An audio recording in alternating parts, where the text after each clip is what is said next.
This is ABC DVD, Two Brothers' alphabetical journey through our DVD collection that we had to fight to protect from a wandering tribe of raiders. I'm Josh. I'm Noah. And today we're talking about Mad Max 2, or if, as it was originally released in the United States, The Road Warrior. The Road Warrior. Yeah, 1981 post-apocalyptic film, you know.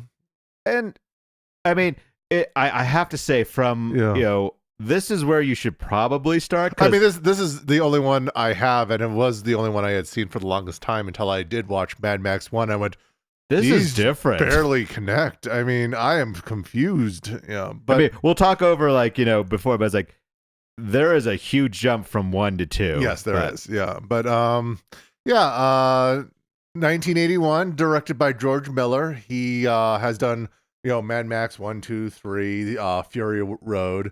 He's also done Babe Pig in the City, Happy Feet, and 3,000 Years of Longing. I feel like he's like a metronome. We taled about this in Babe, but listen, you're going to do one extreme, and then you're going to go do the other. Yeah, there's no in between. We're just doing post-apocalyptic violence and happy animals, happy lovely time. So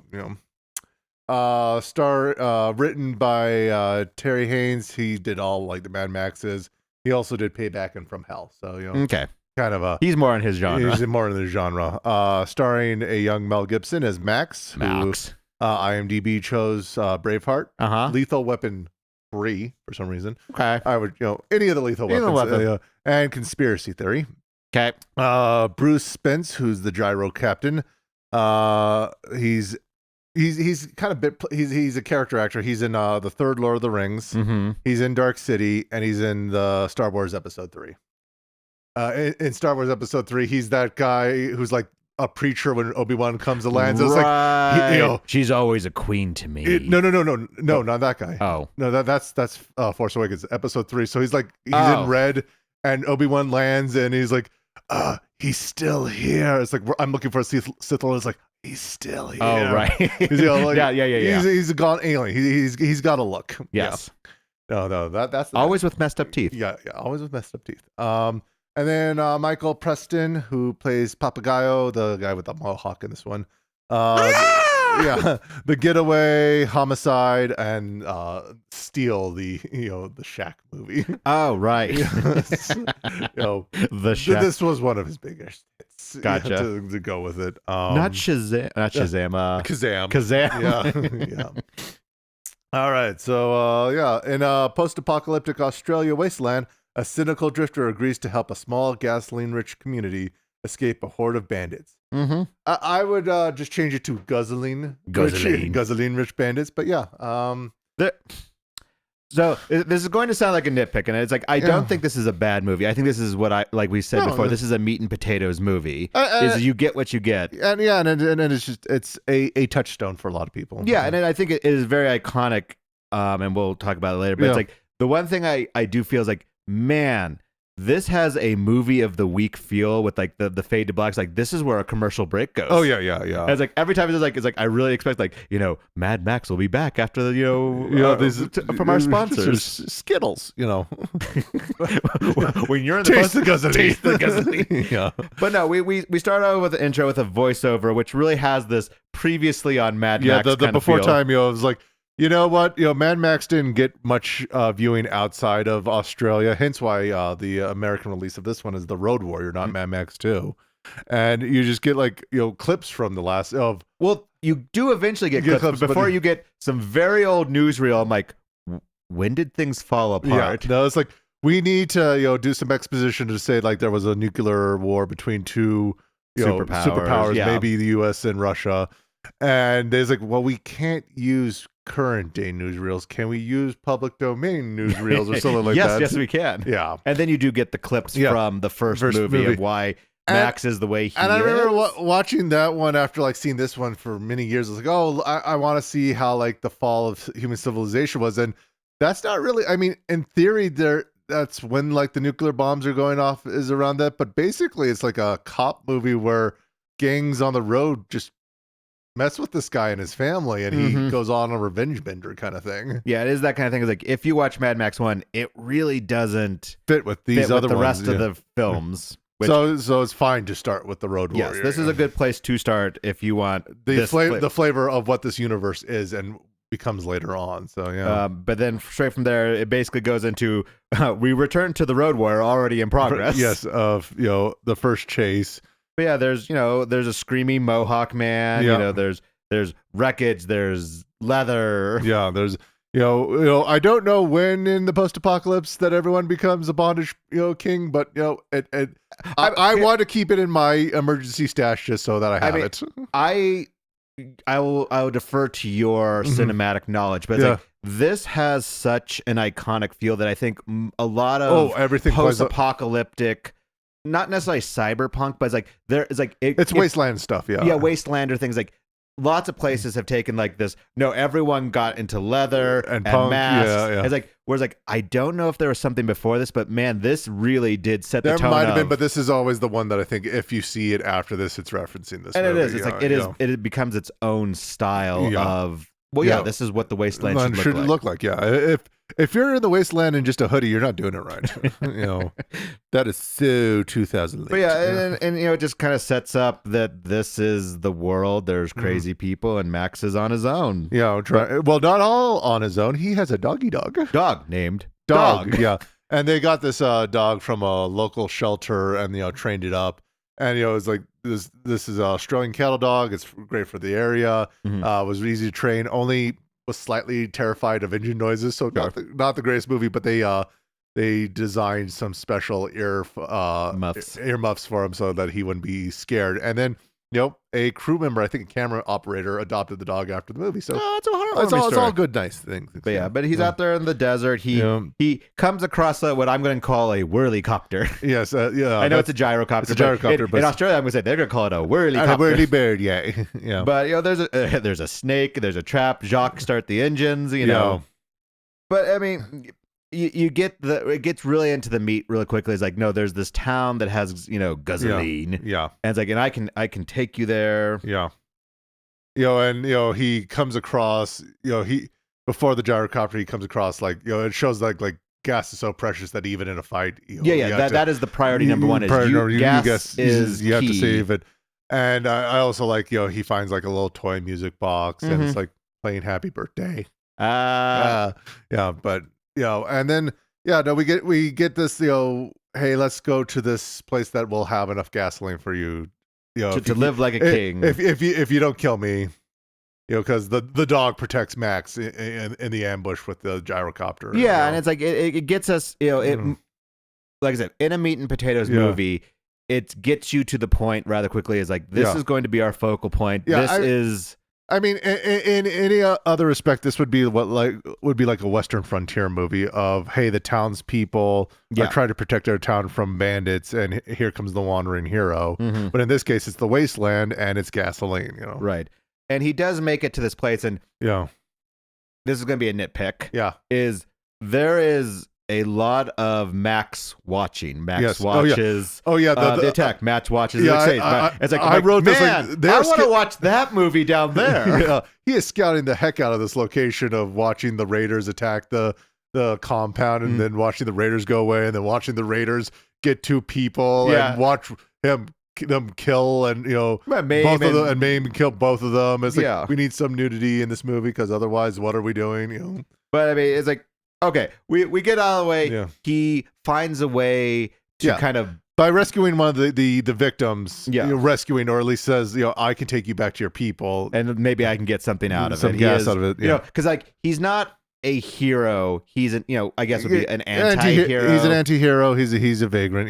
He's the lone gunman. He's got a price. He's a mercenary. He's not really a mercenary. He's like he's the wandering Ronin kind of thing. Like he won't do the bad things, but he's not going to be a good guy either. It's like you're going to have to pay him. But I have to laugh is these people have white armor. You know they're the good guys. I know. It's like that's the joke of like all the bad guys are in black armor and these guys are all in like white hoods, and then he shows up in black armor. It's like, of course they're not going to trust you. You're wearing black. What I'd say, some of them is like, how do you keep your white so white in this post-apocalypse? I mean, it is impressive. It's just everywhere. But I'll never tell. I'll never tell. That is an old reference. As old as this movie. But it's like, no, that he gets into the compound. I mean, I appreciate this. Like they don't trust him right away. And I appreciate movies where they're like, "Oh, thank God, our savior here." Is like, no, you just came with one of our dead friends. It's like, how do we know you didn't kill him? I was waiting for that. And we also get a slight introduction to the feral child. Yes, there's a feral child out there. Because you need a feral child. You need a feral child. Just say that bad times have been around. I have to laugh as when the baddies come back. Yeah. It shows everyone running, including the pigs, the chickens, and the rabbits. Yeah, it's like everyone knows the drill. Is freaking the F out. Yeah, I mean, this is where I'm guessing he learned how to deal with pigs for Babe Pig in the City. Yeah, look, it's like that'll do.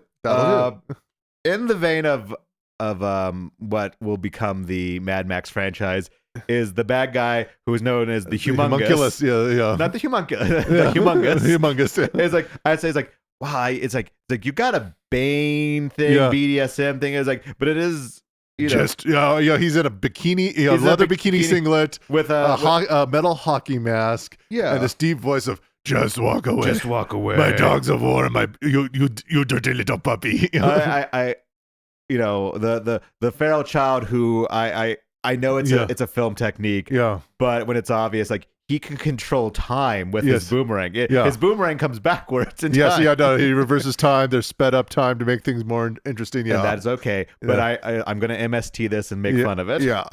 So and I love after all that, and it's like the Humongous is trying to make a deal, and the other guy with the mohawk is like, "No, I want to go out." It's like, "You're just gonna hug it out. Just hug. I'm a good guy. Just hug it out. No, my little puppy. You're having a bad day. No. Just shh.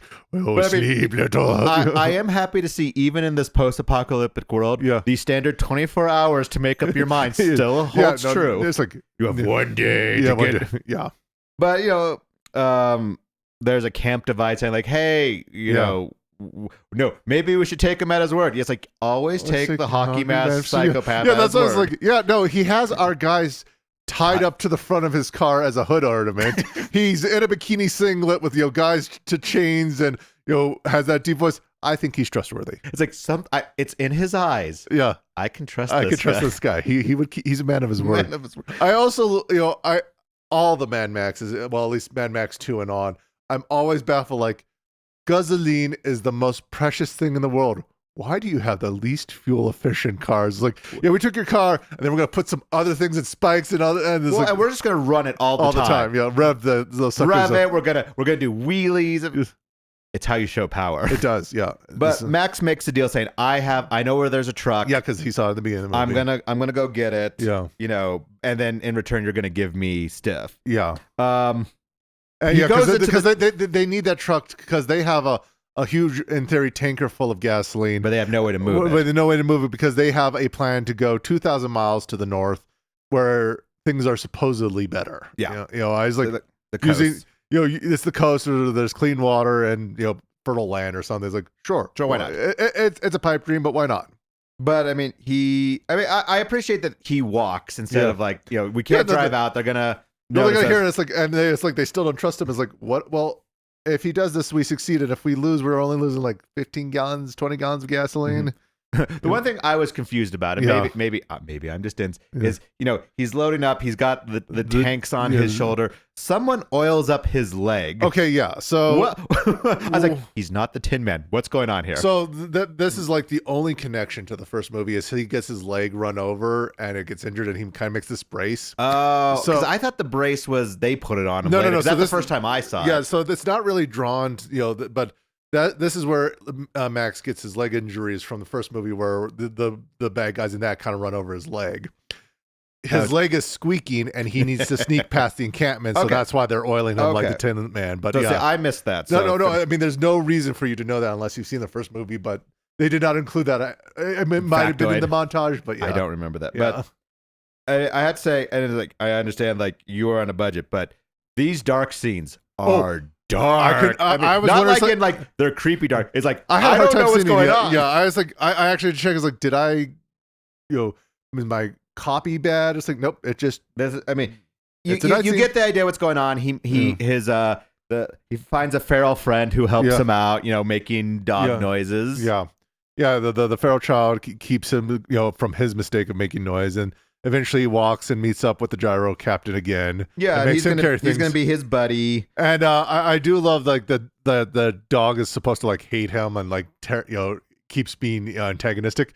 But in actuality, that dog loved that actor, and so he like would play with him and like encourage him to play tug of war with his scarf. So it's like it would look like he was attacking him, and then they would cut around it.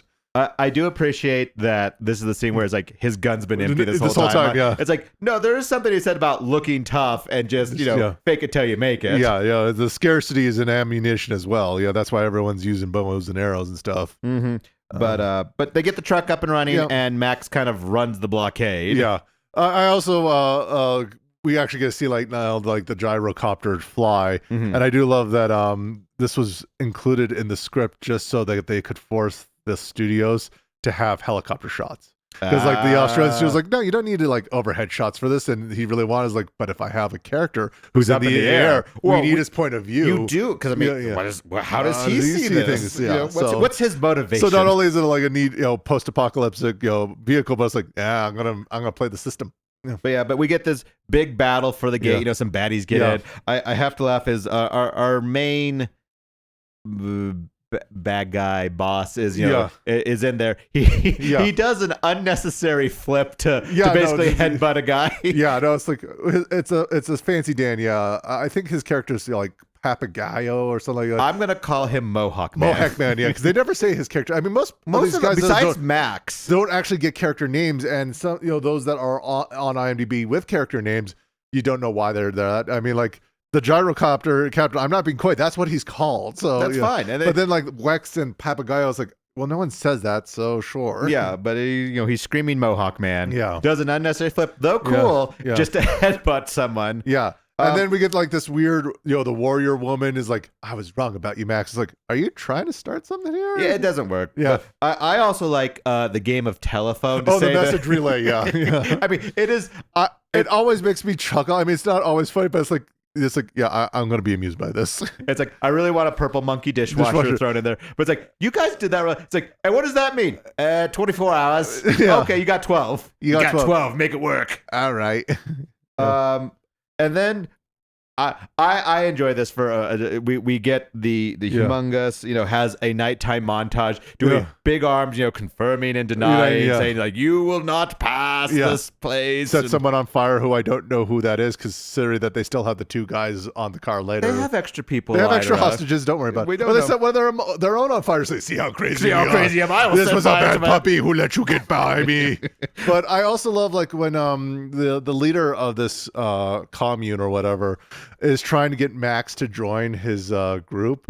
He gives like the worst pitch ever. Well, and especially in that scene is like, Max is really restrained, because if it was like a modern movie, the second he put his hand on his shoulder, there'd be a brawl. But it's like, this guy's like manhandling, like shaking him. And it's like, and eventually Max knocks him out. Knocks him down. But I love those. Like, it's like, you should just come here, or you're just scum. You're a maggot. You don't care about anything. It's like, way to sell it, man. I like it right before, and it is almost a throwaway scene of Whirlybird and Dr. Top Knots trying to see. He's like, no, this is my family. It's like, okay, I mean, I guess you have to have like some doubt. But then Chekhov's car bomb is reestablished as being on the car. Yeah. But this is the kind of like, Max does leave. Yeah, no, he's like, I'm just gonna go, and it's gonna be fine because I'm better than everyone. Because I'm better, but it ends up the way that everyone expects it. He gets, the car. They run him off, and this actually is the car from the first movie, which was a actual get, because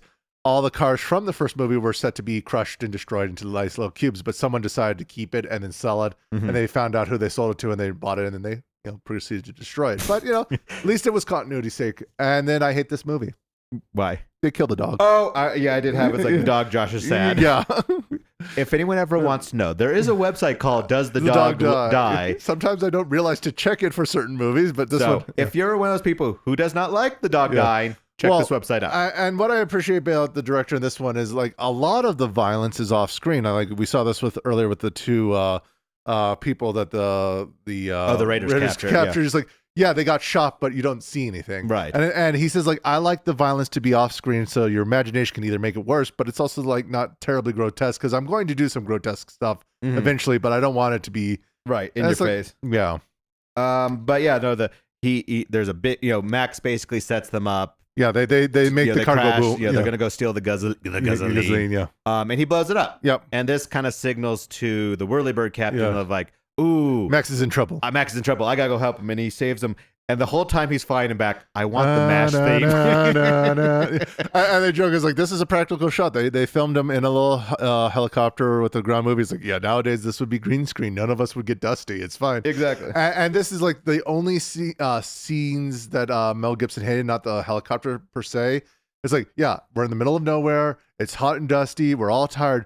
But when you put this fake blood on me in this sun, I hate it. And the director's like, I don't understand. So he put it on himself.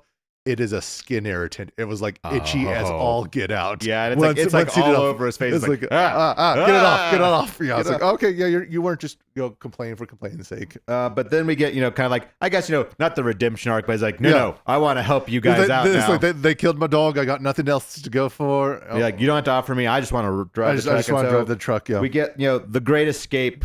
Yeah, where he's barreling off one way and the people can drive off the opposite way to save themselves. Yeah. And I mean, I guess this is the height. There is the big chase, and I will give because there is not a lot of dialogue in this movie. Is all the money is going to the stunt people, which they are putting a lot. I mean, like there are some stunts. I'm like, oh God, that's a real person flying through the air. So there's a couple things I want to say. So like, there not being a lot of dialogue, this director does not like having a lot of dialogue in his movies, especially the Mad Max ones. He even edited this in silence. He did his first cut with, a completely mute because he wanted the visuals to pay off more than the dialogue. But for like the stunt, so you mean like Wall-E? Yeah, like kind of like Wall-E. But like on the stunt ones, there's in this sequence, there's one where like a motorcycle gets he runs into one of the crashes and goes over tea kettle flipping. And you go, man, that's a crazy stunt. It's coming right toward the camera. Yeah, that stunt went bad. Oh, he was just supposed to fly off and like land safely. Yeah, he went the wrong direction, went towards the camera.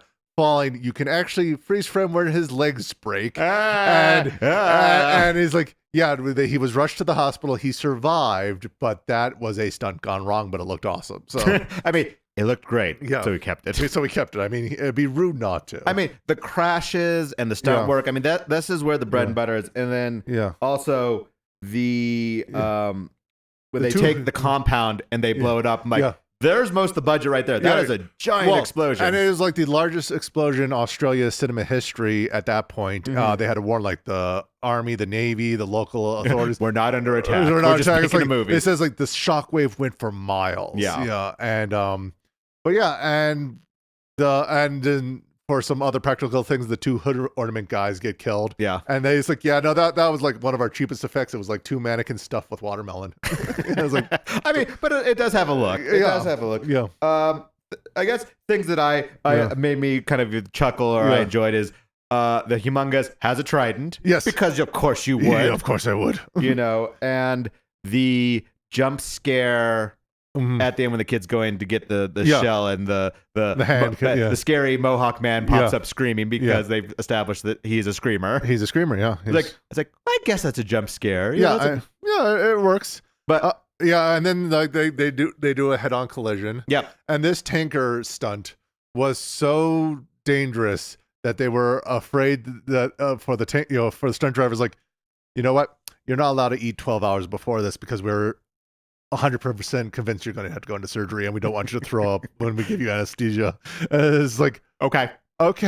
And it's like, he was fine, actually. It worked out well, but it's like they were so terrified of that stunt. Australia, where if the animals in the land don't kill you, the cinema will. Yes. But, there's this, big destroying thing, and you realize it's a fake. It was a ruse, the whole time. The tanker was a distraction. They filled it with sand, and it was to, draw off all the raiders while the school bus full of gas and the civilians could get out and make it to their rendezvous. Yeah, and you get kind of the voiceover is that the Whirlybird guy becomes the new leader, and it's been the kid kind of narrating from the future. Yeah, the feral child actually is our narrator.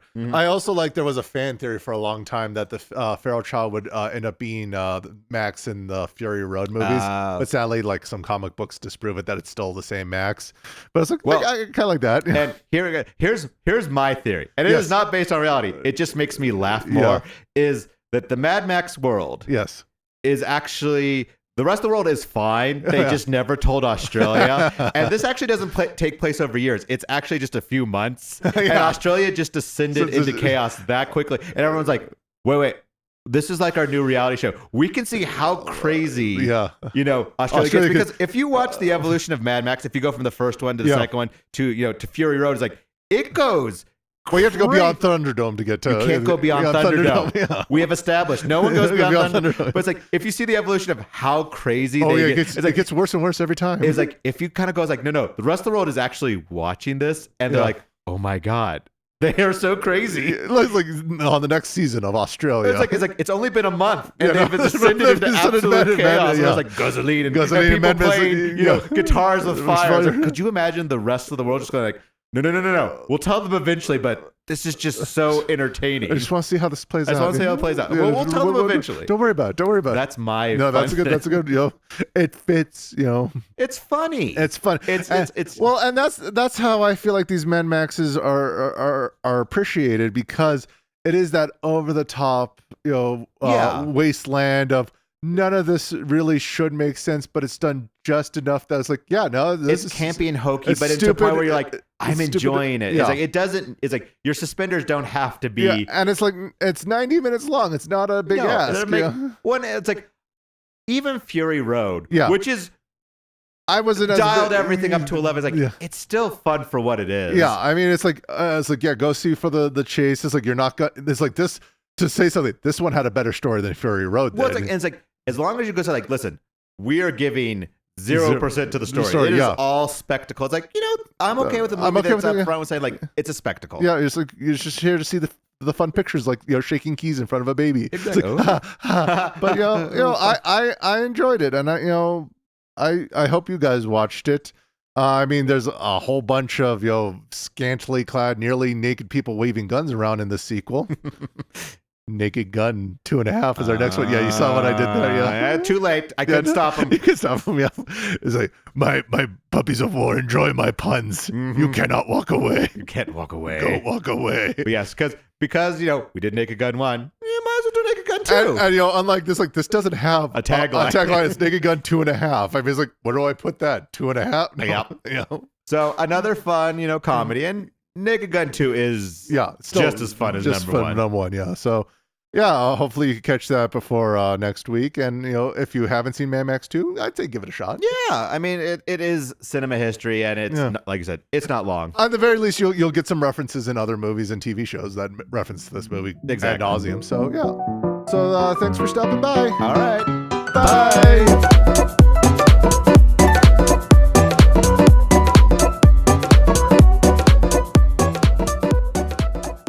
I am doing the intro about the guzzling. The guzzling. They really didn't say guzzling. They said it once. Yeah, once or twice. Yeah. It's almost like they mispronounced it by accident. Yeah. It is also that thing of you could believe that the Australians just say guzzling. It's like, oh yeah, no, I mean you call thongs are your flip flops. So can't go with your thongs. I'm not wearing a thong. Or on your feet. Yeah, on your feet. Okay. Take your sunnies off too. All right.